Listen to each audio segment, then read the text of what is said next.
नमस्कार। मैं हेमंत बघेल आप सभी का बहुत बहुत स्वागत करता हूं अपनी इस YouTube चैनल में।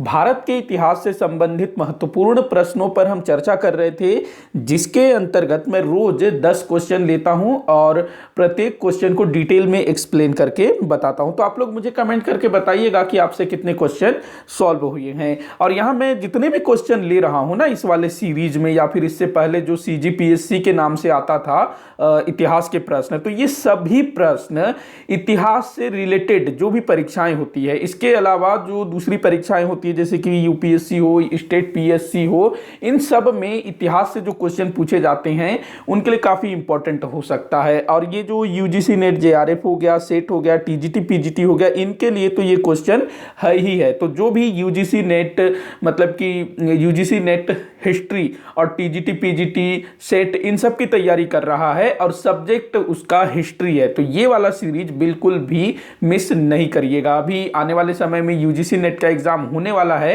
तो उसमें आपको ये काफी हेल्प कर सकता है। तो हम लोग वीडियो को स्टार्ट करते हैं। तो पहला क्वेश्चन मैंने लिया है, 1857 की क्रांति का तात्कालिक कारण क्या था।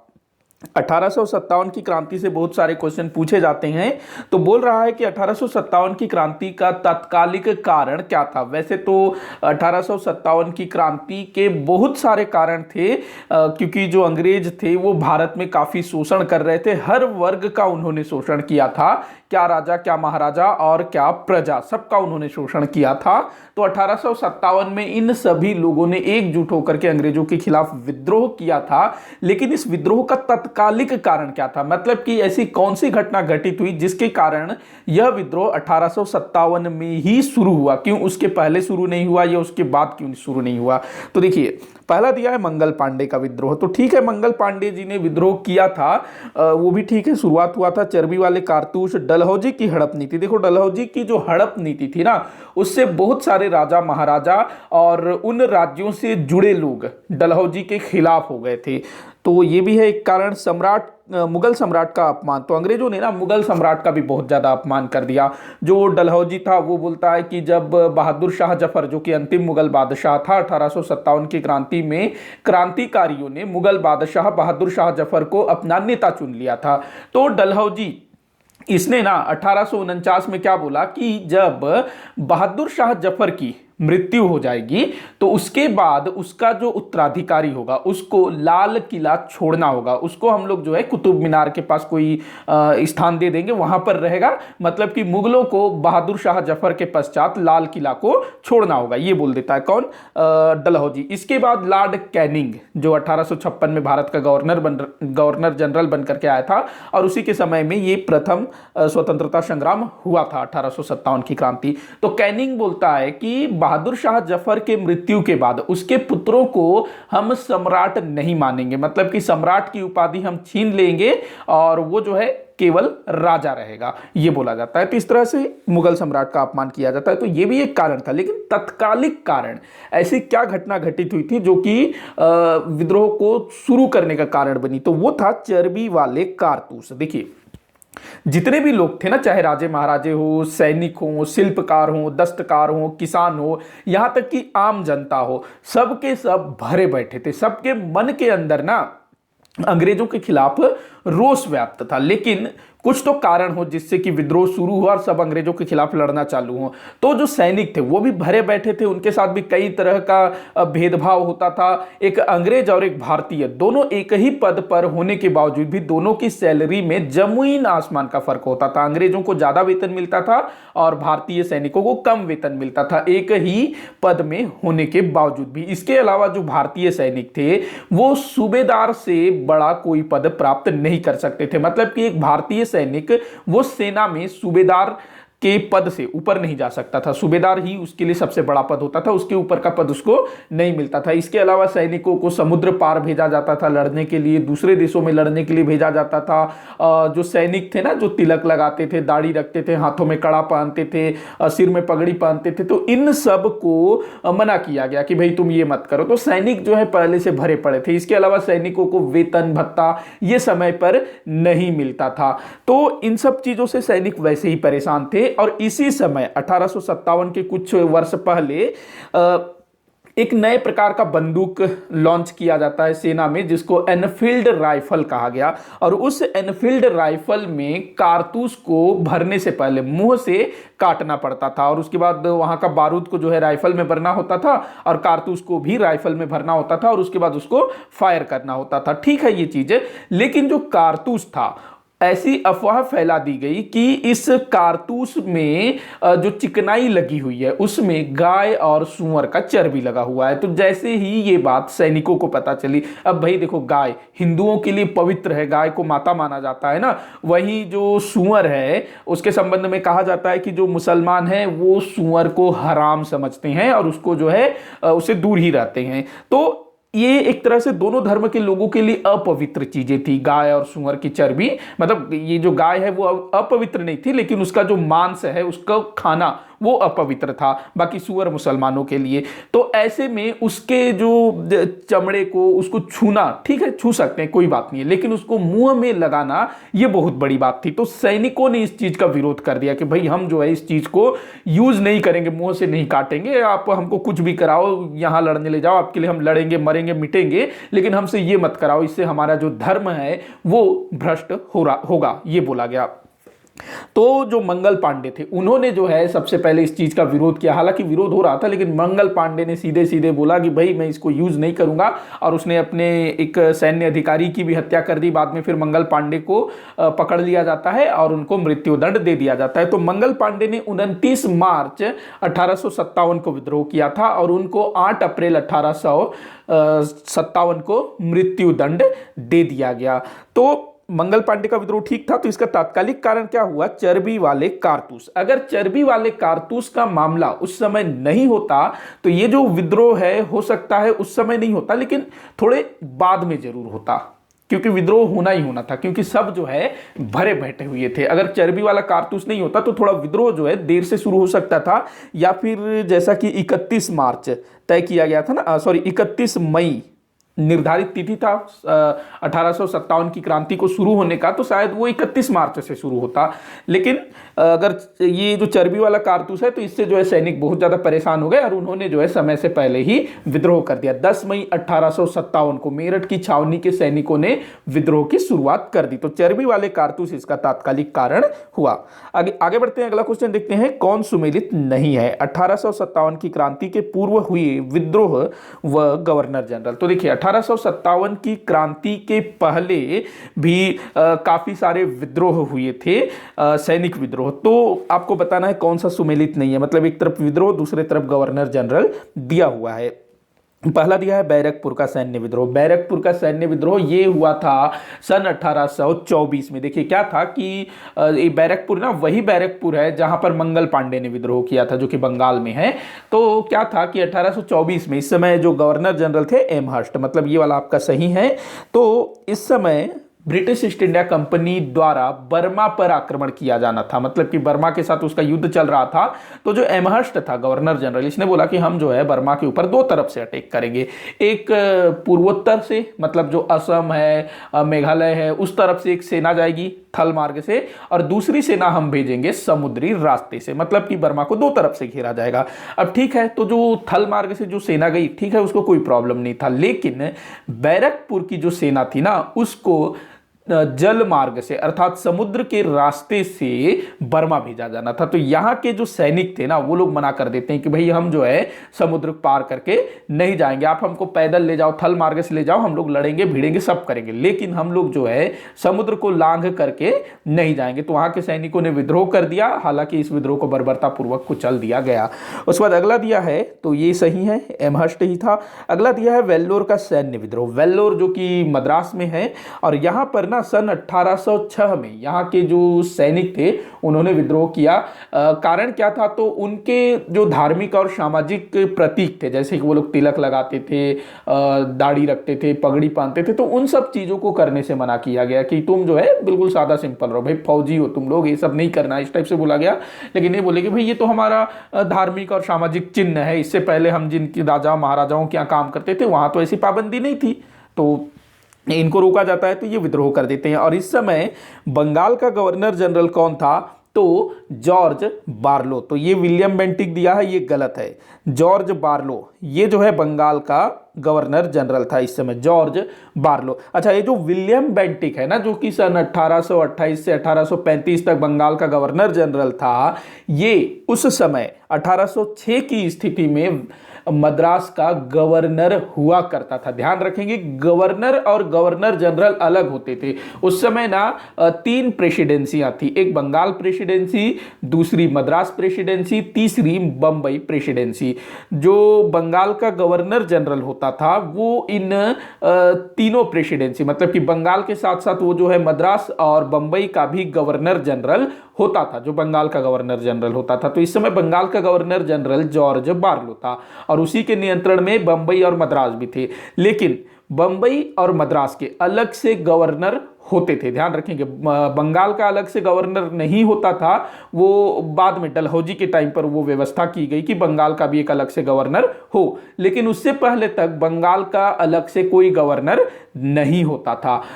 बंबई का अलग गवर्नर होता था और मद्रास का अलग गवर्नर होता था। तो 1806 की स्थिति में विलियम बेंटिक ये मद्रास का गवर्नर था, 1803 में इसकी पोस्टिंग हुई थी। तो ये आपका जो है गलत हो जाएगा। कौन सा सुमेलित नहीं है ये पूछ रहा है ना, तो यही आपका आंसर होगा। अगला भी हम लोग देख लेते हैं, सोलापुर का सैन्य विद्रोह। तो देखिए, सोलापुर का सैन्य विद्रोह जो कि 1838 में हुआ था। सोलापुर का सैन्य विद्रोह क्या था, वहां के जो सैनिक थे उनको ना भत्ता टाइम पर नहीं मिल रहा था, बकाया था, तो उसके लिए इन्होंने विद्रोह किया और इस समय ऑकलैंड यहाँ का गवर्नर जनरल था। इसके बाद है गोविंदगढ़ का सैन्य विद्रोह, ये डलहौजी के टाइम पर हुआ था, ये सही है। क्या था कि जो पंजाब जीतने के लिए जो सेना गई थी ना, डलहौजी के टाइम पर द्वितीय आंग्ल सिख युद्ध लड़ा गया था, तो जो ब्रिटिश ईस्ट इंडिया कंपनी की सेना जो पंजाब गई थी सिखों के साथ लड़ने के लिए, तो उस सेना द्वारा विद्रोह किया गया था गोविंदगढ़ नामक स्थान पर। तो गोविंदगढ़ का सैन्य विद्रोह डलहौजी के समय में हुआ था। इसके बाद फिर 1857 में फिर मंगल पांडे का विद्रोह, चर्बी वाले कारतूस, फिर मेरठ की छावनी की शुरुआत, वो फिर भयानक रूप ले लेता है। तो ब आपका आंसर होगा। अगला क्वेश्चन देखते हैं, उत्तर वैदिक काल में निम्नलिखित में से किन देवताओं की को ख्याति प्राप्त था। तो उत्तर वैदिक काल बोल रहा है। देखो, जो वैदिक काल है वो 2 भागों में बटा हुआ है। एक ऋग वैदिक काल जो कि 1500 ईस्वी 1500 ईसा पूर्व से लेके, माफी चाहूंगा मैं, 1500 ईसा पूर्व से लेकर के 1000 ईसा पूर्व तक चलता है ऋग वैदिक काल। इसके बाद 1000 ईसा पूर्व से लेकर के 600 ईसा पूर्व तक चलता है उत्तर वैदिक काल। तो 2 भागों में बटा है ना वैदिक काल। तो यहां पूछ रहा है कि उत्तर वैदिक काल में निम्नलिखित में से किन देवताओं को ख्याति प्राप्त थी, मतलब कि 1000 ईसा पूर्व से 600 ईसा पूर्व तक के काल में कौन से देवता बहुत ज्यादा प्रसिद्ध थे। तो जो प्रजापति थे इंद्र की बात करूं तो ये ऋग वैदिक काल में बहुत ज्यादा प्रसिद्ध थे। जो ऋग्वेद ग्रंथ है ना, उसमें 250 बार इंद्र का उल्लेख किया गया है। इंद्र के अलावा वरुण, मित्र, नासत्य, ये सब जो हैं ऋग्वैदिक कालीन प्रमुख देवता है। लेकिन उत्तर वैदिक काल में इंद्र का महत्व या फिर कहें इंद्र की प्रसिद्धि पहले की तुलना में काफी कम हो गई। तो प्रजापति, मतलब जो प्रजापति ब्रह्मा, जिनको कि सृष्टि का निर्माता कहा गया है, वो उत्तर वैदिक काल में बड़े फेमस थे। रुद्र मतलब शिव जी, जो भगवान शंकर जी है ना, भोलेनाथ जी, तो उनको रुद्र भी कहा जाता है। तो वो ये जो है ना संहारक या फिर विनाशक के रूप में जाने जाते हैं। उसके बाद विष्णु जी है ना, हरि, तो ये भी काफी फेमस थे इस समय, जो कि पालनकर्ता के रूप में जाने जाते हैं। तो ब्रह्मा विष्णु महेश ऐसे बोलते हैं ना, ब्रह्मा विष्णु महेश। तो ब्रह्मा प्रजापति, शिव जो है, या महेश रुद्र। तो ब्रह्मा विष्णु महेश, प्रजापति रुद्र और विष्णु, ये तीनों जो है उत्तर वैदिक काल में प्रसिद्ध थे। तो 1 3 4 आपका आंसर होगा। 1 3 4 मतलब श आपका उत्तर होगा। अगला क्वेश्चन देखते हैं, सुमेलित करने को बोल रहा है, देख लेते हैं। एक तरफ ना जो मराठा सरदार थे ना, मराठा संघ 5 भागों में बट गया था, तो वही दिया हुआ है। तो जो भोसला है कहाँ पर थे, नागपुर में थे। गायकवाड़ कहाँ थे, गुजरात के वडोदरा में। सिंधिया कहाँ थे, तो ग्वालियर में थे। होलकर कहाँ थे, इंदौर में थे। तो आपका क्या आंसर हो जाएगा, 4 3 2 1 आपका आंसर होगा। 4 3 2 1, 1 मिनट, सॉरी 4 3 2 1 नहीं, 3 4 2 1, 3 4 2 1 स आपका उत्तर होगा। देखिए क्या था कि ये जो मराठा संघ है ना, जो 5 भागों में बटा हुआ था, ये 5 हो गए। इसके बाद 4 हो गए, ये 4 हो गए ना यहाँ पर। पांचवा है पेशवा। पेशवा जिसका केंद्र हुआ करता था पूना। देखो शुरुआत में क्या था, छत्रपति वो सबसे सुप्रीमो होता था। तो जो साहू जी महाराज थे उन्होंने जो है धीरे धीरे पेशवा को सारे अधिकार देना शुरू कर दिए, और एक समय ऐसा आया कि पेशवा सुप्रीमो हो गया और पेशवा का जो केंद्र होता था वो पूना में होता था। इसके बाद ये जो 4 सरदार थे, भोसला, गायकवाड़, सिंधिया, होलकर, ये दरअसल ये मराठों में ना एक प्रकार से कह सकते हैं कि एक मराठे सरदार थे। जैसे कि भोसला को अगर मैं बोलूं तो इनको जो है ना दक्कन का क्षेत्र, इसके अलावा पूर्वोत्तर भारत का क्षेत्र इनको सौंपा गया कि तुम जो है इस तरफ का देखो। तो जो नागपुर के भोसले शासक थे उन्होंने ही उड़ीसा, बंगाल, बिहार इस तरफ को जीतने की कोशिश की, और इधर से जो भी चौथ सरदेश मुखी वसूलने का काम है वो भोसला मतलब नागपुर के भोसले शासकों ने ही किया, मतलब इस सरदार ने। और कालांतर में जब पेशवा की स्थिति कमजोर हो जाती है तो ये फिर जो है स्वतंत्र व्यवहार करना शुरू कर देता है। उसके बाद गायकवाड़, गायकवाड़ इसको गुजरात का एरिया सौंपा गया था गायकवाड़ को, तो वडोदरा इसका केंद्र था। और ये जो सिंधिया जो कि ग्वालियर में था, होलकर जो कि इंदौर में था, इन दोनों को उत्तर भारत का एरिया सौंपा गया था। देखो पानीपत के युद्ध से पहले जो मराठे थे वो पंजाब तक पहुंच गए थे, पूरा उत्तर भारत अपने अधिकार में कर लिया था। और इस समय ना नागपुर के जो भोसले शासक थे उन्होंने पूरा जो पूर्वोत्तर भारत है उसको भी अपने नियंत्रण में ले रखा था। तो इन्हीं के चलते हुआ था, सब इन्हीं मराठा सरदारों ने ही ये सारे काम किए थे। तो ये लोग, इनको जो है जिस जिस तरफ भेजा गया ना उस तरफ इन्होंने अपना बेस बनाना शुरू किया। जैसे कि सिंधिया ने शुरुआत में उज्जैन में अपना बेस बनाया, बाद में फिर वो ग्वालियर शिफ्ट हो गया। इसके अलावा जो होलकर था वो इंदौर को अपना बेस बनाया। और जब पेशवा की स्थिति कमजोर हुई, जो माधवराव नारायण राव, जब उसकी डेथ हो जाती है, वो सुसाइड कर लिया था ना माधवराव नारायण राव ने 1795 में। उसके बाद बाजीराव द्वितीय आ जाता है, और जब नाना फडणवीस की मृत्यु हो जाती है, महादजी सिंधिया की मृत्यु हो जाती है, तो ये जो मराठे सरदार थे ये लोग जो है खुद को पेशवा के नियंत्रण से बाहर कर लेते हैं, स्वतंत्र होना शुरू कर देते हैं। और हालांकि ऊपरी तौर पर ये दिखावे के लिए पेशवा को मानते हैं, लेकिन इस समय तक ये लोग जो है लगभग पूरी तरह से स्वतंत्र हो चुके थे। तो ये आप लोग ध्यान में रखिएगा। तो ये 5 थे। एक बार मैं फिर से बता देता हूं, नागपुर में भोसले, पुणे या पुना यहां पर पेशवा, इंदौर में होलकर, सिंधिया जो है ग्वालियर में, वडोदरा में गायकवाड़। अच्छा, जो सिंधिया ये पहले उज्जैन में हुआ करते थे, ये भी आप ध्यान में रखेंगे। तो आपको आंसर मैंने बता दिया। अगला क्वेश्चन देखते हैं, निम्न में से कौन सा युद्ध मराठा और निजाम के मध्य नहीं हुआ था? तो देखिए मराठे और निजाम, निजाम मतलब जो हैदराबाद का शासक होता था ना उसको निजाम कहा जाता था। जैसे कि बंगाल, अवध, यहाँ के शासकों को नवाब कहा जाता था। दिल्ली सल्तनत के शासकों को सुल्तान कहा गया। इसके अलावा गुजरात, मालवा, यहाँ के शासकों को भी सुल्तान कहा गया। बहमनी साम्राज्य के शासक भी सुल्तान कहलाते थे। इसके अलावा जो मुगल थे, मुगल शासक, वो बादशाह कहलाते थे। तो ये चीज भी आप लोग ध्यान में रखिएगा। और बाकी जो हिंदू शासक है वो राजा, महाराजा इस टाइप से, या सम्राट ये कहलाते थे, ध्यान रखेंगे। तो आपको बताना है कि निम्न में से कौन सा युद्ध मराठा और निजाम के मध्य नहीं हुआ था। 3 युद्ध हुए थे, मतलब एक नहीं हुआ था। तो देख लेते हैं, पहला दिया है खेड़ा का युद्ध। तो देखिए ये जो खेड़ा का युद्ध है ना, ये 1707 में हुआ था। कब हुआ था? 1707 में। किनके बीच हुआ था? तो ये ना मराठों के ही बीच में हुआ था आपस में। एक तरह से ये गृह युद्ध का हिस्सा था। देखिए क्या था कि 1707 में औरंगजेब की मृत्यु हो जाती है, और औरंगजेब की कैद में संभाजी महाराज का बेटा होता है साहू जी महाराज। तो वो जो है औरंगजेब की मृत्यु के बाद जो अगला जो बादशाह बनता है वो उसको मुक्त कर देता है। तो साहू जी महाराज दक्कन आते हैं, महाराष्ट्र आते हैं, और चूंकि उसके जो पिता थे संभाजी महाराज वो किसी समय में छत्रपति हुआ करते थे, और इस समय 1707 की स्थिति में जो साहू जी महाराज के पिता के छोटे भाई राजा राम, उसकी विधवा पत्नी ताराबाई अपने अल्पवयस्क पुत्र शिवाजी द्वितीय को गद्दी पर बैठा के खुद उसकी संरक्षिका के रूप में शासन कर रही होती है। हालांकि उसका जो शासन था ना ठीक ठाक चल रहा था, उसने औरंगजेब को काफी छका के रख दिया था, काफी सारे अपने खोए हुए प्रदेशों को ताराबाई जी ने जीता था। लेकिन जो साहू जी महाराज हैं जब वो आते हैं दक्कन, तो उनको लगता है कि भाई ये तो मेरे पिता का शासन था, मेरे पिता का बाद मुझे राजा बनना था, मुझे छत्रपति बनना था। तो वो जो है वहां पर अपने साथ साथियों के साथ मिल करके ताराबाई से युद्ध करते हैं। और ये जो युद्ध हुआ था खेड़ा नामक स्थान में हुआ था, इसको खेड़ा के युद्ध के नाम से जाना जाता है। तो प्रश्न बोल रहा है कौन सा युद्ध मराठा और निजाम के मध्य नहीं हुआ था, तो यही युद्ध मराठा और निजाम के बीच नहीं हुआ था।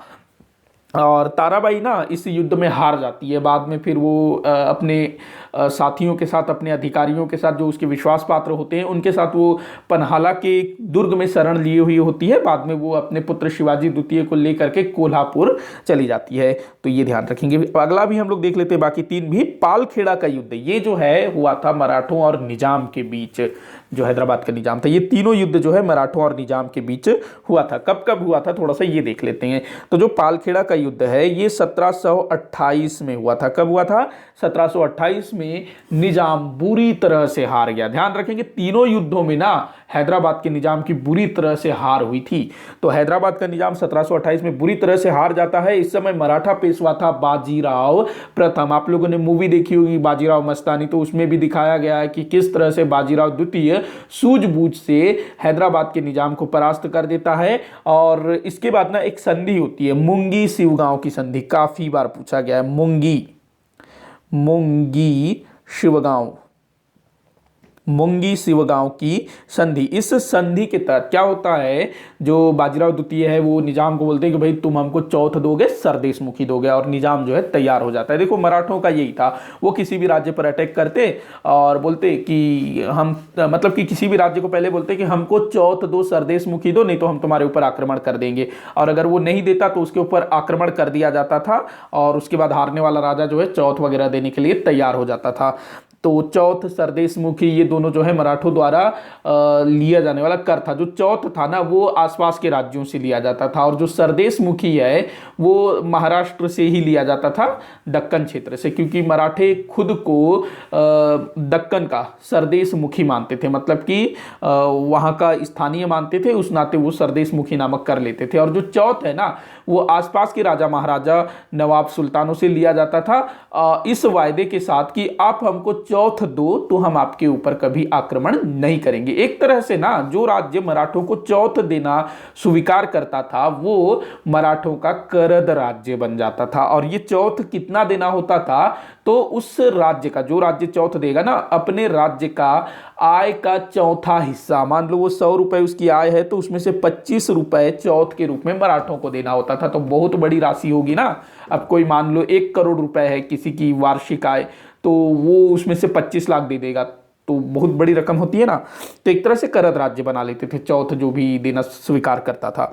तो पालखेड़ा का युद्ध, मुंगी शिवगांव की संधि। उसके बाद दिया है उदगीर का युद्ध। उदगीर का युद्ध ना ये 1760 में हुआ था। उदगीर का युद्ध 1760 में हुआ था, और इसमें भी फिर से एक बार हैदराबाद का निजाम बुरी तरह से हार जाता है। और इस युद्ध में हारने के बाद ना मराठों को 60 लाख रुपए आय वाले काफी क्षेत्र मिल जाते हैं। मतलब कि ऐसे क्षेत्र जिनकी वार्षिक आय 60 लाख रुपए होती है, वैसे क्षेत्र मराठों को मिल जाते हैं। इस क्षेत्र में कौन कौन से थे, तो अहमदनगर था, बुरहानपुर था, दौलताबाद था, बीजापुर था। तो ये सब क्षेत्र जो है, नगर, ये मराठों को मिल जाता है। सब पर मराठा जो निजाम था उसने अधिकार कर रखा था। अच्छा, ये जो उदगीर का युद्ध है ना जो 1760 में हुआ था, 1759-60 में, तो यहां पर इस समय जो मराठा पेशवा था वो था बालाजी बाजीराव। मतलब जो बाजीराव प्रथम है ना उसका बेटा था ना बालाजी बाजीराव, तो वो जो है इस समय मराठा पेशवा था। और उदगीर के लड़ाई में किसने नेतृत्व किया था, तो सदाशिवराव भाऊ ने। सदाशिवराव भाऊ वही जिन्होंने पानीपत की तीसरी लड़ाई में मराठों का नेतृत्व किया था, ध्यान रखेंगे। उसके बाद है खुर्दा का युद्ध। ये हुआ था 1795 में। कब हुआ था? 1795 में। और इस समय जो पेशवा थे माधवराव नारायण राव द्वितीय, और इसमें ना फिर से निजाम की बुरी तरह से हार हुई थी। तो ये 3 युद्ध ध्यान रखेंगे मराठों और निजाम के बीच। आगे बढ़ते हैं, अगला क्वेश्चन देखते हैं। तो आंसर क्या होगा? खेड़ा का युद्ध। ये जो है मराठों और निजाम के बीच नहीं हुआ था। अगला क्वेश्चन है, निम्न कथनों पर विचार करने को बोल रहा है। देख लेते हैं, कर लेते हैं विचार। 1564 में अकबर ने जजिया कर को समाप्त किया। जी हाँ, बिल्कुल सही कथन है। जो अकबर था उसने जजिया कर को समाप्त कर दिया था। जजिया कर क्या था, तो ये गैर मुसलमानों से लिया जाने वाला कर था। मान लो कि कोई मुस्लिम राज्य है, मुस्लिम साम्राज्य है, तो उस साम्राज्य में जो भी गैर मुस्लिम लोग हैं, गैर मुस्लिम व्यक्ति है, उससे जजिया कर लिया जाता था। ये सभी से लिया जाता था, लेकिन ना जैसे स्त्री हो गए, पुरुष हो गए, वृद्ध हो गए, इन लोगों से नहीं लिया जाता था। और इसके अलावा जो सेना में काम करते थे उनसे भी ये कर नहीं लिया जाता था। और ना इस कर को ये बोला जाता था, जो जजिया कर है ना, उसको ये बोला जाता था कि सैनिक सेवा से मतलब कि ऐसे लोग जो कि सैनिक सेवा से मुक्त हैं, मतलब जो सैनिक सेवा नहीं कर रहे हैं, उनको जजिया कर देना होगा। अगर कोई सेना में सेवा कर रहा है, नौकरी कर रहा है, तो उसको जजिया कर नहीं देना होता था। तो ये ध्यान रखेंगे। तो जजिया कर एक तरह का सैनिक सेवा से मुक्त कर भी बोला जाता है, लेकिन जितने भी गैर मुस्लिम होते थे लगभग सबसे लिया जाता था, कुछ को छोड़ करके, मतलब महिला, बच्चे, बूढ़े, इनको लेकर के, भिखारी विखारी से भी नहीं लिया जाता था, मतलब निर्धन से भी। अधिकतर ना थोड़े से जिसके पास पैसा होगा उसी से ही कर लिया जाता था। तो ध्यान रखेंगे, जजिया कर 1564 में अकबर ने समाप्त कर दिया। आगे चल करके 115 वर्ष पश्चात 1679 में, कब, 1679 में, ये 1679 में औरंगजेब ने फिर से जजिया कर को लगा दिया था। अगला पॉइंट देख लेते हैं, अगला कथन, अकबर ने दीन इलाही नामक नवीन धर्म चलाया। जी हाँ, बिल्कुल सही है। 1582 में अकबर ने दीन इलाही नामक नवीन धर्म की स्थापना की। ये ना कोई मतलब विशेष धर्म नहीं था, ये एक तरह से जीने का सलीका था, जिसको अकबर ने सुलह कुल की नीति कही। मतलब ये इसने ना विभिन्न, देखिए, इसने दीवाने, क्या कहते हैं, इबादत खाने की स्थापना की थी, जहां पर काफी मतलब अलग अलग धर्म के धर्मगुरु एकत्रित होते थे, वाद विवाद होता था, सबके धर्म की बातों को अकबर ने सुना। यहाँ तक कि ईसाई धर्म गुरुओं को भी इसने अपने यहाँ आमंत्रित किया, उनकी बातों को भी सुना, और अंत में इसने निष्कर्ष निकाला कि भाई सभी धर्म में अच्छी अच्छी बातें हैं, और उन सबको मिला करके ही इसने अपनी सुलह कुल की नीति को क्रियान्वित किया, जिसको हम लोग दीन इलाही के नाम से जानते हैं। कब हुआ था ये? 1582 में। उसके बाद तीसरा पॉइंट दिया है, तो ये सही है, दोनों पॉइंट सही है। यहाँ पर तीसरा पॉइंट दिया है, अकबर द्वारा स्थापित नवीन संवत की काल गणना का आधार अकबर के जन्म का वर्ष था। तो देखो, जो अकबर था ना, इसने एक नवीन संवत की स्थापना की थी, जिसको इलाही संवत के नाम से जानते हैं। जैसे कि गुप्त शासक चंद्रगुप्त प्रथम ने गुप्त संवत की स्थापना की थी 319 ईस्वी में। कनिष्क ने शक संवत की स्थापना की थी। उज्जैन के महाराजा विक्रमादित्य ने विक्रम संवत की स्थापना की थी। ठीक वैसे ही अकबर ने इलाही संवत की स्थापना की थी। ये जो इलाही संवत है, ये 1583 में स्थापित हुआ था। कब? 1583 में। ये ध्यान रखेंगे, 1583 में इलाही संवत की स्थापना हुई थी, और अकबर ने अपने समय में इसी इलाही संवत को काल गणना का आधार बनाया। लेकिन इसकी शुरुआत कब से होती है, मतलब कि कब से इसकी गणना शुरू हुई? मतलब अकबर ने इसको लागू कर दिया कि अब जो है अपने यहाँ इसी के हिसाब से तिथि चलेगा। तो इसकी शुरुआत कब हुई, मतलब काल गणना का आधार क्या था? जैसे कि गुप्त संवत, इसकी जो काल गणना है वो चंद्रगुप्त प्रथम, उसका जब राज्याभिषेक हुआ 319 में, तो वहीं से इसकी गणना शुरू हो जाती है। वैसे ही जो कनिष्क है, उसने 78 ईस्वी से संवत की गणना शुरू होती है। तो ये जो इलाही संवत है, इसमें काल गणना की शुरुआत या फिर काल गणना का जो आधार है वो अकबर के राज्याभिषेक का वर्ष है, न कि अकबर के जन्म का वर्ष। तो ये गलत है। अकबर के राज्याभिषेक का वर्ष अर्थात 1556 से इलाही संवत की गणना शुरू होती है। तो 1556 से इसकी जो है गणना शुरू हुई, मतलब कि 1556 को एक माना गया, एक इलाही संवत। उसके बाद फिर 1557 को 2 इलाही संवत। इस प्रकार से अकबर की मृत्यु किस इलाही संवत में हुई, तो आप लोग जो है घटा लीजिएगा, लगभग 49 इलाही संवत को अकबर की मृत्यु हुई। तो इसको ध्यान रखेंगे। तो ये अकबर के जन्म को आधार नहीं बनाया गया, अकबर के राज्याभिषेक के वर्ष से इलाही संवत की गणना आरंभ होती थी। इसके बाद जहांगीर के समय में इलाही संवत ही चलता रहा। शाहजहां के समय में भी इलाही संवत चलता था, लेकिन शाहजहां ने इलाही संवत को समाप्त कर दिया और पुनः हिजरी संवत को लागू किया। ध्यान रखेंगे। तो जो इलाही संवत, इसको मुगल साम्राज्य में काल गणना के लिए लागू किया गया था अकबर द्वारा, तो इसको किसने हटाया? तो शाहजहां ने हटाया और फिर से हिजरी संवत को लागू किया। तो ये चीज भी आप लोग ध्यान में रखेंगे। तो 1 और 2 ही यहां पर सही है। हाँ, कौन से कथन सत्य है पूछ रहा है, तो 1 और 2 ही यहां पर सही है। अगला क्वेश्चन देखते हैं, हाँ यही है ना। दिल्ली सल्तनत पर शासन करने वाले निम्नलिखित राजवंशों में से किस वंश ने होगा ये सबसे अधिक समय तक शासन किया। तो देखो दिल्ली सल्तनत के अंतर्गत 5 राजवंशों ने शासन किया था, तो यहां पर तो केवल 4 दिया हुआ है। तो इन 4 राजवंशों में से किस राजवंश ने सबसे अधिक समय तक शासन किया। तो देखो जो गुलाम वंश है इसकी अगर मैं बात करूं तो 1206 से लेकर के 1290 तक कितना वर्ष हो जाता है, 84 वर्ष तक इसने शासन किया था, 1206 से 1290 तक। उसके बाद खिलजी वंश की बात करें तो 1290 से 1320 तक, मात्र 30 वर्ष इन्होंने शासन किया था खिलजियों ने। उसके बाद लोधी की बात करें तो इन्होंने 1451 से 1526 तक शासन किया। तो कितने वर्ष हुए इनके, 49 और 26 75 वर्ष हुए। उसके बाद जो सैयद वंश है, सैयद वंश इन्होंने 1414 से लेकर के 1451 तक शासन किया। तो इनका कितना हुआ, 35 वर्ष हुआ। तो आप लोग देखिएगा सबसे अधिक समय तक किसने शासन किया, तो गुलाम वंश के शासकों ने शासन किया। लेकिन अगर पांचों राजवंशों की अगर बात करें तो जो जो तुगलक वंश के शासक जिन्होंने 1320 से लेकर के 1414 तक शासन किया था, किन्होंने, तुगलक वंश के शासकों ने, जिनका समय होता है आपका कितना, 94 वर्ष, 94 वर्ष शासन किया था तुगलक वंश के शासकों ने। 1320 में शुरू हुआ और 1414 में उनका शासन समाप्त हुआ। तो अगर पांचों राजवंशों में आपको पूछा जाता है कि पांचों राजवंशों में सबसे अधिक समय तक किसने शासन किया, तो तुगलक वंश के शासकों ने 94 वर्ष तक। लेकिन यहां पर बोल रहा है कि दिल्ली सल्तनत पर शासन करने वाले निम्नलिखित, मतलब कि नीचे जितने भी लिखे हुए हैं उनमें से किस वंश का शासन सबसे अधिक समय तक था, तो गुलाम वंश। अगर यहां तुगलक दिया हुआ होता तो उसी को आप लोग लगा लेते, अब भले 4 दिया हुआ होता या 3 दिया हुआ होता। तो ये सबसे है। बाकी आप क्रम भी याद रखेंगे, सबसे अधिक समय तक तुगलक वंश, उसके बाद गुलाम वंश, उसके बाद लोदी वंश, उसके बाद सैयद वंश और सबसे कम समय खिलजी वंश। तो ये क्रम भी आप लोग ध्यान में रखिएगा। अच्छा, टोटल इन्होंने कितने वर्ष शासन किया, टोटल कितने वर्ष शासन किया, तो 320 वर्ष। जो दिल्ली सल्तनत के शासक थे ना, इन्होंने 320 वर्ष शासन किया था। इसको आप लोग टोटल कर लीजिएगा तो 320 निकल जाएगा। वैसे 1206 से 1526 तक डायरेक्ट निकाल सकते हो, उससे आराम से निकल जाएगा। तो 320 वर्ष इन्होंने शासन किया था। आगे बढ़ते हैं, अगला क्वेश्चन देखते हैं। भारत छोड़ो आंदोलन के समय किन नेताओं ने भूमिगत रहकर आंदोलन का संचालन किया।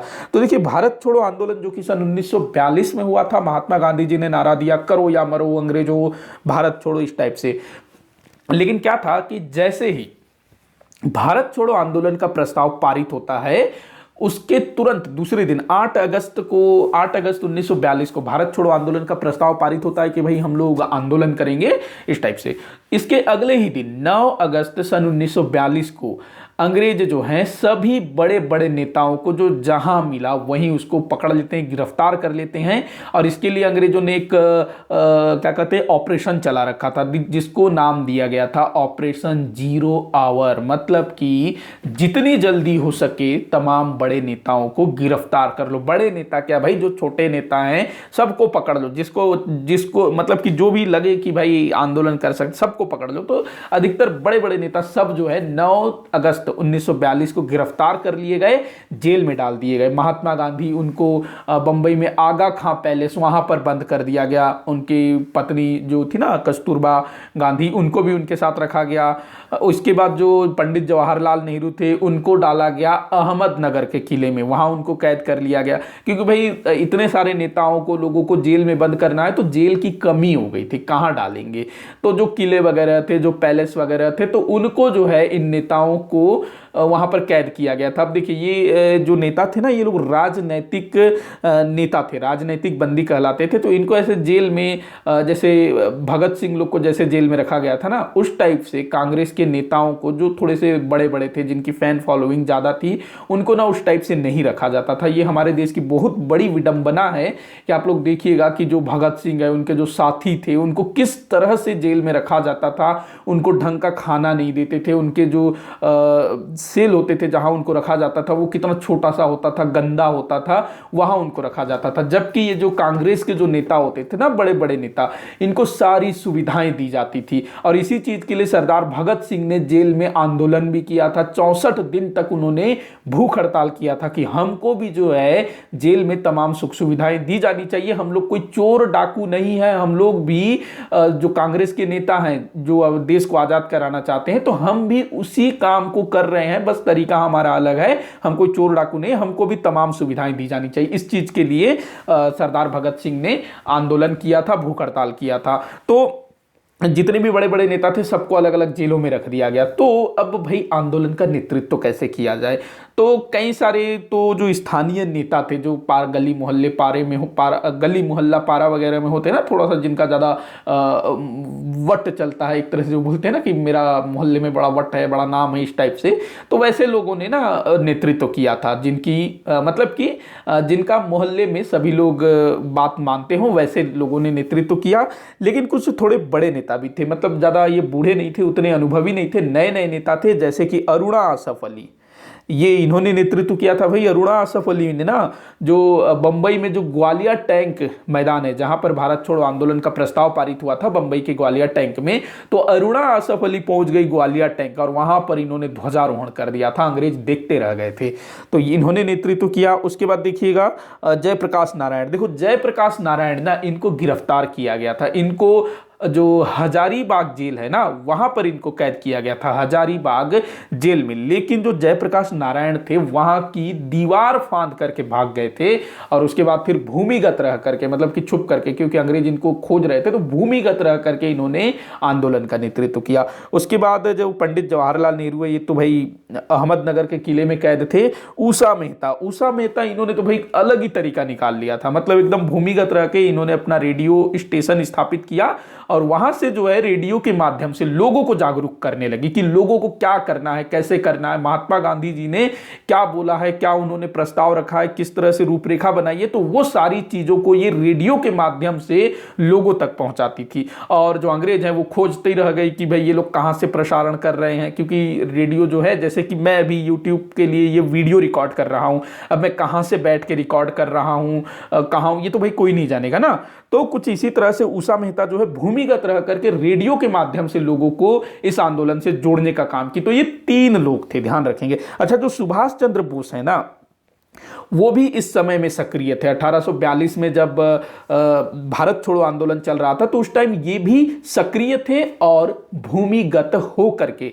लेकिन सुभाष चंद्र बोस जी ना, वो भारत छोड़ो आंदोलन के लिए सक्रिय नहीं थे, इनकी तो भाई अलग ही रणनीति थी। देखो जो सुभाष चंद्र बोस थे, अच्छा ये जैसे पंडित जवाहरलाल नेहरू हो गए, महात्मा गांधी जी हो गए, सरदार वल्लभ भाई पटेल हो गए, ये लोग देश में रह करके, देश के अंदर ही इन्होंने आंदोलन चलाया। लेकिन जो सुभाष चंद्र बोस थे, इनका सोच कुछ अलग ही था। ये जो है पूरा जो अंतरराष्ट्रीय सहायता है वो लेकर के आए, मतलब कि ये जो है देश से बाहर निकले। इनका मानना ये था कि अंग्रेजों के जो दुश्मन है वो, उनसे हमको मित्रता करनी चाहिए और उनके साथ मिल करके हमको अंग्रेजों को हराना होगा, लड़ना होगा, इस टाइप से। तो ये उस समय क्योंकि द्वितीय विश्व युद्ध भी चल रहा था, तो सुभाष चंद्र बोस, जिनको कि उनके ही घर में, कलकत्ता में, इनको अपने ही घर में नजरबंद कर दिया गया था।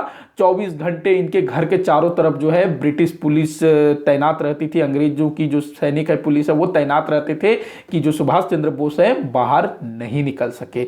लेकिन जो सुभाष चंद्र बोस है, उन्होंने इस जो पुलिस की जो चौकसी थी, जो घेरा लगा के बैठे थे, वहां से जो है भाग निकलने में कामयाब हो जाते हैं और ये फिर अफगानिस्तान होते हुए जर्मनी, रसिया, उस तरफ जाते हैं, फिर जापान पहुंचते हैं और फिर वहां से सेना वगैरह लेकर के आज़ाद हिंद फौज की कमान इन्होंने संभाली थी ना, फिर भारत में अटैक करते हैं अंग्रेजों के खिलाफ।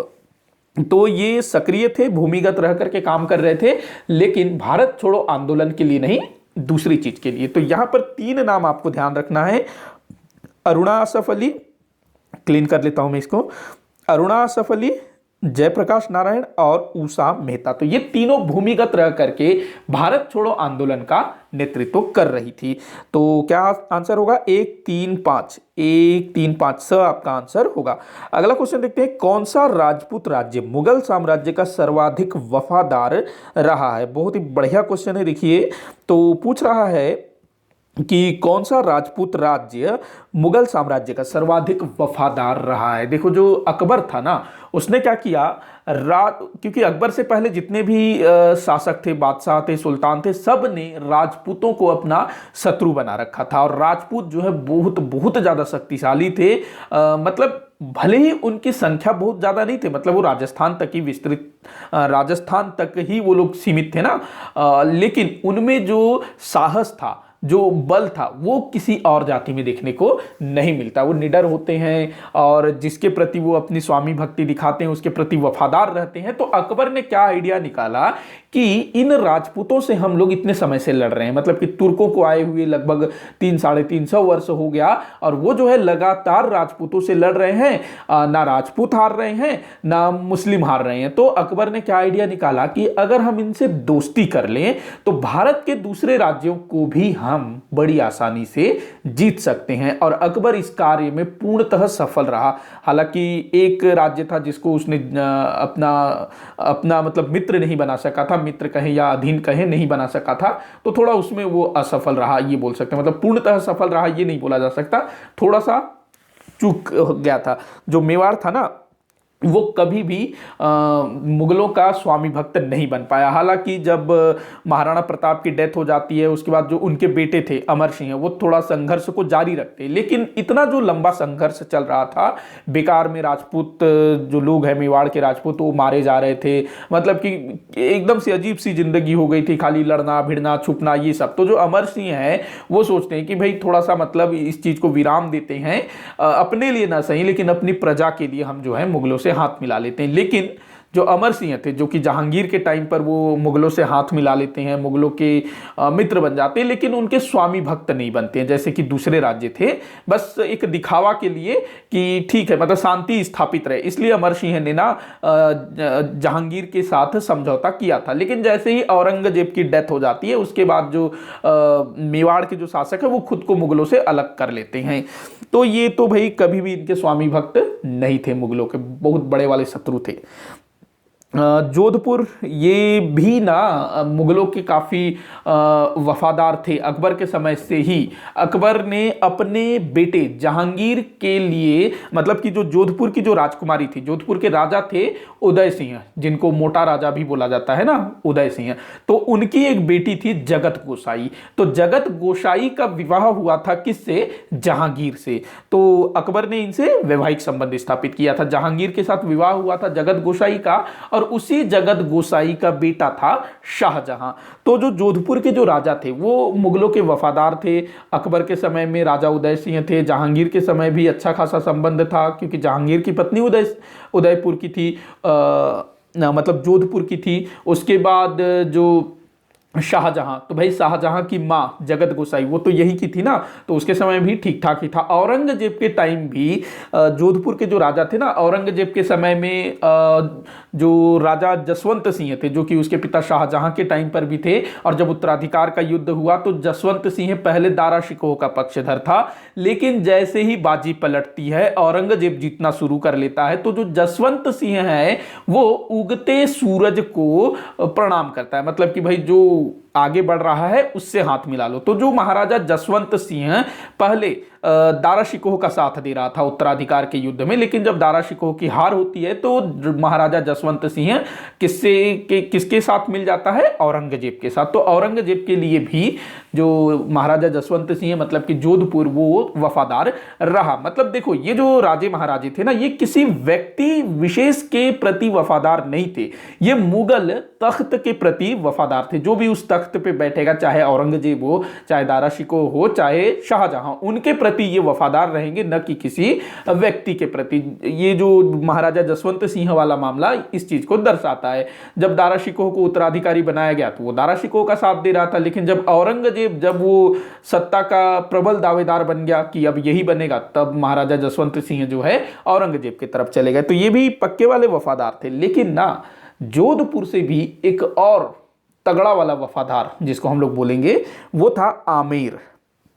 आमेर जो है सबसे ज्यादा मुगलों का स्वामी भक्त था, ध्यान रखेंगे।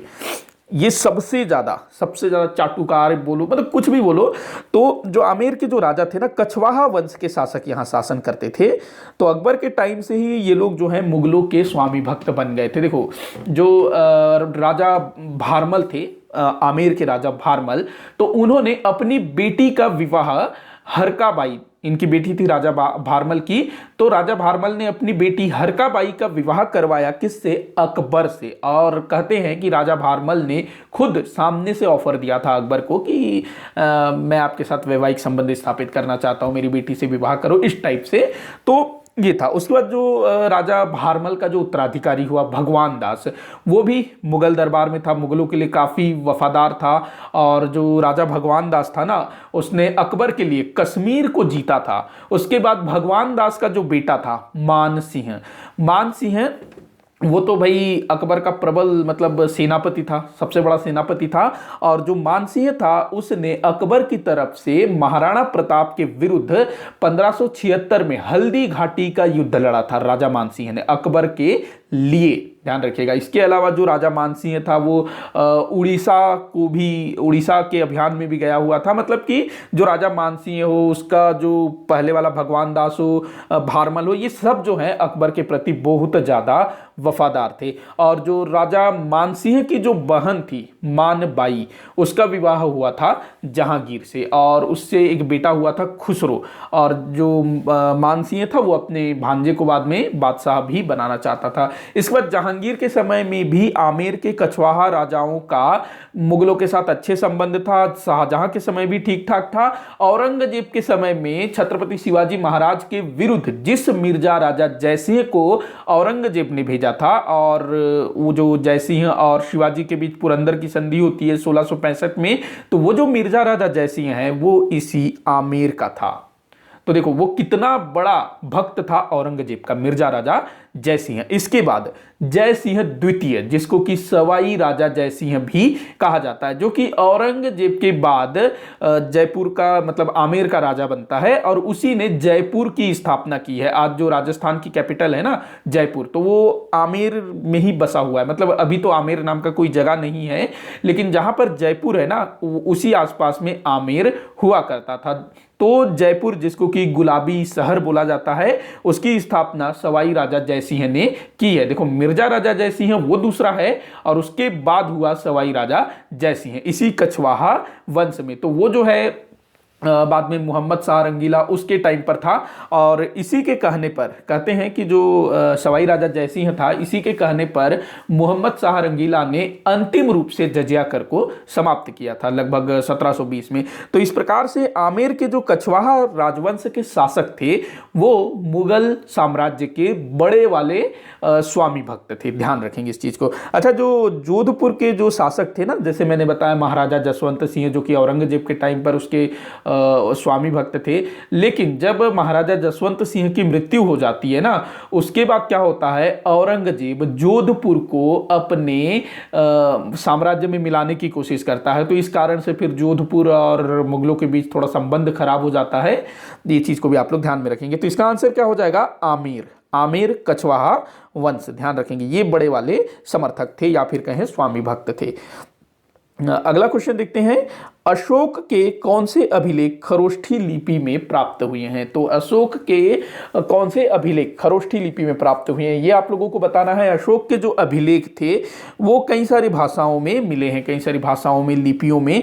तो ब्राह्मी लिपि हो गया, उसमें मिला है, खरोष्ठी लिपि में मिला है, ग्रीक लिपि में मिला है, यूनानी लिपि में भी अशोक के अभिलेख मिले हैं। तो खरोष्ठी लिपि की अगर मैं बात करूं तो दो स्थानों से मिला है, एक तो हो गया आपका मानसेहरा, दूसरा शाहबाजगढ़ी, और वर्तमान समय में ये दोनों ही स्थान पाकिस्तान में है, ध्यान रखिएगा। तो पाकिस्तान से प्राप्त अभिलेख खरोष्ठी लिपि में प्राप्त हुए हैं। इसके अलावा जो ग्रीक और यूनानी भाषा में या फिर ग्रीक और यूनानी लिपि में जो अभिलेख मिले हैं ना, वो अफगानिस्तान क्षेत्र से प्राप्त हुए हैं, मतलब कि सुदूर पश्चिमोत्तर भारत से। इसके अलावा भारत, वर्तमान जो भारत है ना, वर्तमान भारत की जो सीमाओं के अंदर से जो अभिलेख मिले हैं वो सभी ब्राह्मी लिपि में प्राप्त हुए हैं, ध्यान रखेंगे इस चीज को। तो इसी के साथ आज का ये वीडियो यहीं पर समाप्त होता है। आप लोग मुझे कमेंट करके बताइएगा कि वीडियो आप लोगों को कैसा लगा और आपसे कितने क्वेश्चन सॉल्व हुए ये जरूर बताइएगा। और किसी भी क्वेश्चन में किसी भी प्रकार का कोई भी डाउट हो या फिर मेरे द्वारा जो भी जानकारी दी गई उसमें अगर आप लोगों को लगता है कि कहीं मुझसे कोई मिस्टेक हो गया, गलती हो गया, तो आप लोग मुझे जरूर बताइएगा ताकि मैं उसको सॉल्व कर सकूं। वीडियो को जितना हो सके उतना आप लोग शेयर कर दिया करिएगा, क्योंकि आजकल व्यूज काफी कम आ रहे हैं, तो आप लोग शेयर कर दिया करिएगा। जितने आप शेयर करोगे, जितने ज़्यादा व्यूज़ आएंगे तो उतना ज़्यादा मैं मोटिवेट होऊंगा और अच्छे तरीके से वीडियोस आप लोगों के लिए लेकर के आऊँगा। वीडियो को लाइक करिएगा, चैनल को सब्सक्राइब करिएगा। वीडियो को आखिर तक देखने के लिए बहुत बहुत धन्यवाद।